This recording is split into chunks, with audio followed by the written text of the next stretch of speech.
Hi guys, today we're gonna react to my first book haul.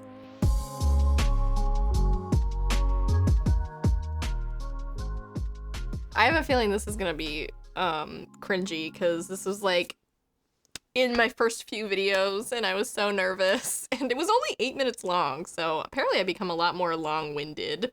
I just thought it would be fun to kind of react to it, see how I've changed, how our shooting setup has changed, see if I've read any of these books. And yeah, so let's dive right in. Hi guys! Today I want to talk about my first book haul of 2021. These are from a couple of different places. I went on a bit of a post-Christmas book buying binge, so I'm going to talk about them today. Oh, the old intro. Starting off with my book of the month choices, I somehow chose the two shortest selections they had to offer this month, but the first one, I've read one of these. The first one is Outlawed by Anna North. This is a feminist western, take on the Kid and the Hole in the Wall gang. Okay, I did read Outlawed. I think I read it the same month that I received it because I was really excited about it. Because it's like a feminist western and you don't see that very often, and it was okay. My biggest issue with this one was that it felt like anytime the tension kind of like rose or there was gonna be like a cool action scene, they like cut and skipped to the like part after that, and I don't know, that was weird to me. About halfway through, actually just over halfway through this one, and it takes place in like a alternate reality United States in which like a pandemic kind of wiped out a huge chunk of the population. Oh, I forgot there was a pandemic in that one. Skip to the next one. The second book of the month choice I had was The Removed by Brandon. I've not read this one. I still own it and I still want to read it. I believe it's like magical realism. I don't know why I haven't read this one yet. It's so short. I feel like I'm really behind on like my book of the month books. I have kind of started to skip more months just to catch up on my TBR, or at least attempt to, because yeah, I still have a book from like a year and a half ago that I haven't read from them, so yikes. I believe this is an Own Voices novel. It draws from Cherokee folklore and it focuses on a family who's lost their son. They do a bonfire every year to remember him. I don't know much beyond that, but it sounds really fascinating and the reviews I've read for this have been excellent so far. My next stack of books are I feel like I was so nervous. They do new and pre-owned books, and I find so many good deals there. So if I see something really cheap, I'll buy it usually if I've heard that it's good. So that's what the majority of these ones are. So starting off, we have Middle Game by Seanan McGuire. I haven't read anything by her before. So I haven't read Middle Game, but I have read her entire Wayward Children series that's like published so far, which probably page count amounts to more than Middle Game. I don't know why I keep putting Middle Game off. I wanted to read it last fall, and I think it was part of like my October TBR, but it just kind of got pushed to the back burner. I do want to read that, and like the sequel's out now. I feel so behind. But I've heard nothing but good things about her writing. This one, I believe, has to do with alchemy and this doctor that creates two children. One that really excels in like math, and I believe the other one is science. And oh, it's English. So this I think. Is the story like about words. The two of them growing up, and they become like they're sort of like gods among men. I don't know. It sounds so interesting, and I'm really eager to jump into Seanan McGuire's writing because she's got like a whole catalog of really cool stuff. So I don't know when I'm gonna get to this one. I picked it up because it was pre-owned, about half the price of a regular hardcover, but I'm excited to get to it at some point. This next book is actually the only one from this stack that is not a pre-owned book, but it's a sequel to a book I read in 2020 and I loved so much. And this one is Well Played by Jen DeLuca. I have also read this one, and I've read the third book, which has since come out as well. Well Played was actually my least favorite in the series because it deals with catfishing, which I don't like to read about. But I pushed through because I love the characters in this series, and the third one was a lot better. So I think there's gonna be a fourth one out this year. I'm very excited. I love the Renaissance Fair like vibes from this series, so they're a lot of fun and they're super quick reads. So I have gotten to that one. It's the sequel to Well Met. I was just so taken with Well Met. I read it last year, and I don't read like a lot of romances. I'm getting a little bit more into the genre, but that one takes place and this one takes place at a Renaissance festival, and it's so delightfully charming and a little nerdy, and it was like my perfect romance novel. It was great. So I'm really excited to read the sequel. This one follows a different character than the first one, but I'm so sure I'm gonna love it. I'm very excited. These next two are probably the most impressive finds from my local bookstore, and that's because they were so cheap. This one is the entire Inheritance Trilogy by N.K. Jemisin. Haven't read this one. I don't feel too bad about it, though, because it's 3 books in one bind-up. And I have read the 5th season, I believe, since this. So I have read N.K. Jemisin. I just didn't want to start with the Inheritance Trilogy. I picked this one up because it was 50 cents. I probably wouldn't have purchased it otherwise, because, like, I was not ready to read it yet, and I'm still not, honestly. And I still own it, and I want to read it eventually, but I do want to finish the 5th season series first. This was just a really good find, and I picked it up while I could. And I found it for 50 cents. Can you believe it? The spine is definitely, like, bent. It's not in the prettiest shape, but I've never read N.K. Jemisin before. I've heard their fantasy stories are amazing, and rather than spending $30 on, you know, the whole set and not sure if I'm gonna like it, I figured I'd pick this one up when I saw it, and if I love it, you know, I can always upgrade to a fancier version later on, but I could not pass this up. I don't know if I've seen a nicer version of... That sounds mean. I don't love N.K. Jemisin's covers. I'm really surprised none of, like, the book boxes have done, like, sort of like a re-release with upgraded covers. They're definitely, like, a certain vibe, but they're not my favorite aesthetic. In the Inheritance Trilogy, I know you can get in 3 separate books, but I rarely see them that way. I more often see them in the bind-up like this. 50 cents, 3 books in one. It was crazy. And this next one was kind of another opportunity buy. I do not own the first one. I fully plan on reading the whole trilogy at some point because, like all of these, I've heard nothing but good things. But I found The Dragon Republic by R.F. Kuang. I'm watching a Lexi that has not seen or read the Poppy War trilogy. Oh man, what a more innocent time. I have read this one. I've read the entire series by now, and they're so good. But I was like, the first one especially just destroyed me, and I needed a long time between that one and The Dragon Republic before I felt emotionally ready to continue on and read more.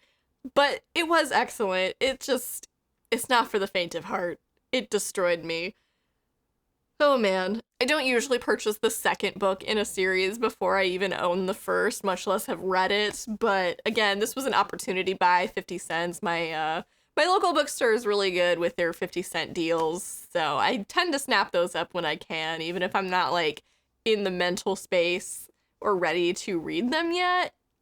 It's just, they're such a good deal, you can't pass them up. Also, for 50 cents, this is the second book in the Poppy War trilogy, and again, it's a little beat up. It's got some, like, sticker residue, but honestly, not that bad for 50 cents. Like, my hair was rough. It's been worse, but this was, like, I hadn't been to a salon in a really long time, and you could tell, like, my dye was super outgrown. I'm also rocking more of a middle part now, and this is, like, a side part Lexi. So it's been a while since I've rocked that look. Some of the books in the 50-cent bin at my local bookstore are really beat up. So this was like kind of a diamond in the rough. I think I might be able to even clean that up a little bit. So very exciting find.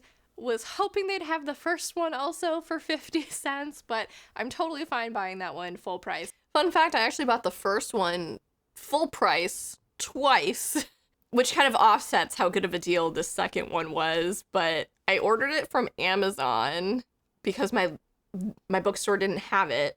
And then I tried to cancel my order from Amazon so I could order it from the bookstore for like a couple dollars cheaper. And the cancellation did not go through, so I ended up with 2 different copies, and I gave one to my best friend, and she has since read the entire series and loved it too, so it worked out. It was just funny that I was like so excited to get the second one for 50 cents, and then I ended up spending $40 for the first one. Full price after the deal I got on this one. This last stack of books is from Book Outlet, and most of these are kind of me catching up on hyped books from the last couple of years. I feel like I haven't read a lot of these. And I wanna get on the train. So the first book that I got from Book Outlet was Strange the Dreamer by Laini Taylor.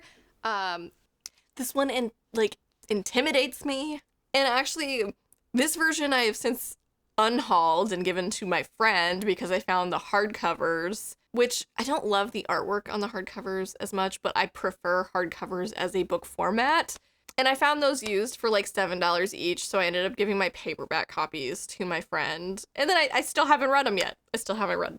Laini Taylor intimidates me. I don't know why. Again, I've heard amazing things about this and its sequel, Muse of Nightmares. I haven't read any Laini Taylor. I know she's got the Daughter of Smoke and Bone series as well. I own that too. Haven't read it. Definitely interested in picking that up. The new covers for those ones are beautiful.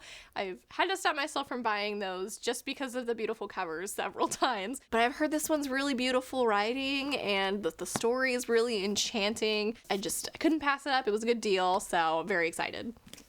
Next one I picked up was Spin the Dawn by Elizabeth Lim. I've heard this is I haven't read Spin the Dawn or its sequel, but I have read Six Crimson Cranes by the same author. It's a newer release. I was just more excited for that one. I don't know why. I did get a Fairy Loot edition of that book, which probably helped me want to read it faster. Not that the Spin the Dawn cover isn't beautiful. I don't know.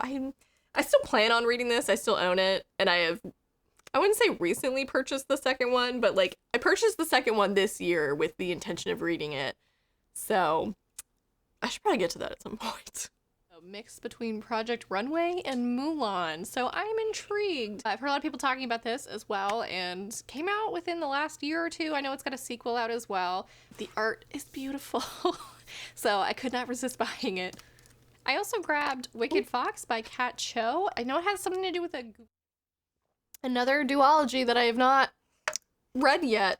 This one I'm a little torn on. I'm still vaguely interested in reading it. It sounds interesting, but I'm definitely not prioritizing it. It's literally buried in my pile of books. I'll get to it eventually, but it's not a super high priority. And I have not purchased the second one yet because I've heard that one's not as good. I don't know. We'll see. We'll see. I haven't unhauled it yet, though, so that's a good sign. Gumiho, based off of Korean folklore. Other than that, I know very little about it, but I'm interested in reading it. The next one I grabbed was All the Stars and Teeth by Adeline Grace. I know the sequel. Another duology that I have not read. I feel like I could probably bang these out pretty fast, considering that they're YA and they're only 2 books instead of, a multi-book series. They're just really low on the priority list for some reason, and I have since heard that this series, or this duology, is, again, kind of meh, so I haven't really been in the mood, but where it is about, mermaids, I did kind of want to read it in the summer, so maybe I'll do that this year. We'll see. Again, I feel like it'll be a really fast read. I should just get these done and out of the way. The sequel is about to come out for this one, so I wanted to pick this one up and read it. I think it has to do with mermaids and pirates, which is something I haven't really read a lot about in YA fantasy. I know there's a ton out there, but I just haven't really gravitated towards it until recently, so I'm interested in seeing how this one is, and if I love it, I'm definitely going to pick up the sequel. This next one I went back and forth on buying. What is this book? Very mixed things, but ultimately what got me was something super embarrassing. I heard this is kind of like a Rey and Kylo Ren AU fanfiction, basically, and I'm trash, so I'm interested. I have unhauled this. I did not read it. There was some drama surrounding the series in that it contained anti-Semitic themes, and I was like, nope, and just got rid of it. So I have not read this one either and have no plans to. And that is Wicked Saints. Also, I heard the author was being really aggressive on Twitter But yeah. Thanks by Emily A. Duncan. Again, I know this is kind of like mixed bag. I'm not sure what to expect. My expectations are low, so I'm hoping I won't be disappointed. This next one was also kind of a cover buy because look how gorgeous. I still own this one. Have not read it. It's another duology. I felt like a lot of these, not so much this one in particular with the Beast Player, because I don't think I've seen anybody talk about them. I just think they have beautiful covers. But a lot of these duologies are books that I feel like, especially at the time, were pretty popular on BookTube, and I felt very like, I need to read that to be in the know without really considering so much my own actual interest in it. And like, I'm not uninterested in this, but it's not something that I'm particularly like dying to read anytime soon. And where I have so many books on my physical TBR, it's just like sunk lower and lower. So like this book outlet purchase was, I believe, my first purchase from them. And I kind of just went a little crazy and bought books that I had heard of, but didn't really stop to think about my own interest in them, I guess. So I try to be a little bit more conscious about the books that I'm buying these days. You know, if I'm gonna buy them now, I should read them soon, is what I'm trying to make my mentality. So, yeah, this is embarrassing. I love this illustration, but it's called The Beast Player by Nahoko Uehashi. I hope I didn't. It's still a really pretty cover. She plays a weapon, I think, to care for like water serpents or something. I know like the least about this than like from everything in my pile, but it was a good deal and the cover did enough to intrigue me. So that's all it took. Read this one soon. Next one is How Not to Die Alone by Richard Roper. I know. Also haven't read this one, but I have been going back through my Goodreads want to read list and reading the books that have been on it the longest. And I know this one is coming up, like it's in the next few months or so. So hopefully by the end of this year, I will have actually read it. I expect it to be a really quick read. It's a contemporary and it's not that long. I don't know necessarily what exactly drew me to this in the first place. I think it was the book of the month choice in like a while ago, and I was going through their backlist, and that's like what put it on my radar. And I think I saw it on Book Outlet for a couple of bucks, so I was like, oh, I'll grab that. But it's not like the kind of book that I think I would grab now. I've only kept it on my Goodreads want to read list because I do physically own it. So I know this was a book of the month choice a year or two ago. I've gone back through their archives to kind of look for other books that I'm interested in reading, and I found this one for like $4 or $5 on Book Outlet. So I definitely was like, I'm gonna pick that up because it sounds interesting. This is like a contemporary, which is pretty different from the rest of the stuff in the pile, but I enjoy a good contemporary every now and then, and it was a good deal, so I figured why not. And this last one is something I've heard nothing but good things about, and the sequel is already out, I believe, and that is We Hunt the Flame by Hoff. A duology I have read, or at least the first one. I read this was that this year? I've read this year, I think. I have purchased the second one, and I've not read it yet because I'm not sure if I'm doing a buddy read with Stephanie or not. But I did read this one, We Hunt the Flame, and I liked it. It was like a 3.5 for me. It didn't blow me away the way I expected it to, and that's kind of how I expect a lot of these books on this book, like especially from the Book Outlet portion of this video, to be, where like they're fine, but they're not favorites. They were just like what was really popular at the time. So I did enjoy this one though. So Faisal, I believe this is like a enemies to lovers sort of plot inspired by ancient Arabia, and I love fantasy inspired by other cultures than just like medieval Europe, so I'm really excited to read this one. All right, and that wraps up this video. Hopefully gonna be a while before I do another haul video. It was not. Okay, I'm gonna end that there. Fun. Okay, so not as many books read as I would have hoped. Yikes. But again, I do think it was that problem, especially with the Book Outlet purchase, where I was just grabbing what was popular. Again, I think my hauls and book purchases have been a little bit more conscious since then, a little bit more mindful. And I do still want to read most of those books. I think I've only gotten rid of like 2 of those I've gotten rid of 3 of them. I unhauled Outlawed because it just didn't do much for me. I got rid of Strange the Dreamer because I purchased a hardcover copy, and then I unhauled Wicked Saints because just not interested in reading anything by that author anymore. So I think like that's pretty good in that like I haven't gotten rid of a lot of them because I didn't like them or whatever, but I do wish I read more of these. So I'm gonna try maybe through the rest of the year to kind of improve that, because I don't like buying books and having them sit around for a really long time unread. So I gotta get better about that. It was fun to go back and watch one of my like earliest videos though. I feel like I've definitely gotten a bit more comfortable filming. My setup has changed a lot. I had the Sword of Truth books like right here, and those actually belong to my boyfriend, but I've since pretty much taken over this shelf with all my book buys since then, so sorry, Zach. But yeah, this was just kind of like a fun little, you know, blast from the past experiment sort of thing. So let me know if you like seeing these kind of videos. They don't have a whole lot of views, so maybe it'll be something new for more of my recent subscribers to see. But yeah, that was fun, if not slightly embarrassing. But that wraps this up, so thank you guys so much for watching. Please feel free to follow my socials down in the description box below, like this video, and subscribe to my channel if you haven't already, and as always, have a lovely day. Bye.